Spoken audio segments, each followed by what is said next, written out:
સુરતના most famous Shivram kulfi હવે એમની નવી બ્રાન્ચ ઓપન થઈ ગઈ છે આપણા ભટ્ટા રોડ પર. ગરમીનો ટાઈમ ચાલી રહ્યો છે અને કુલ્ફીની મજા માણવા માંગો છો તો આવી જાવ શિવરામ કુલ્ફી સેન્ટરમાં. માવા મલાઈ, બદામ માવા મલાઈ, કેસર પિસ્તા, માવા મલાઈ રબડી, બદામ માવા મલાઈ રબડી, કેસર પિસ્તા રબડી, કોકોનટ, સીતાફળ, મેંગો, ચોકલેટ માવા, સુગર ફ્રી, પાન મસાલા, સ્ટ્રોબેરી, ફાલુદા કુલ્ફી જેવી ઘણી બધી પ્રકારની કુલ્ફીઓ મળી જવાની છે. સાથે સાથે તમને કોકો, બદામ શેક, રબડી અને આઈસ્ક્રીમમાં વાડીલાલની તમામ આઈસ્ક્રીમ મળી જવાની છે.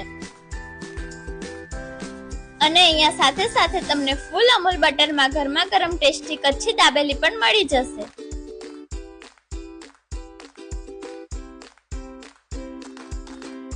તો ફ્રેન્ડ્સ, ગરમીમાં આઈસ્ક્રીમની મજા માણવા માટે તમારા ફ્રેન્ડ્સ કે ફેમિલી સાથે આજે જ વિઝિટ કરી આવો શિવરામ કુલ્ફી સેન્ટરમાં, જે ઓપન રહેશે બપોરના 2 થી રાતના 12 વાગ્યા સુધી. અને જો તમે તમારા શુભ પ્રસંગનો ઓર્ડર આપવા માંગો છો તો તે પણ અહીંયા લેવામાં આવશે. તો સ્ક્રીન પર નંબર અને એડ્રેસ આપેલું છે, તો જરૂરથી વિઝિટ કરી આવજો શિવરામ કુલ્ફી સેન્ટરમાં.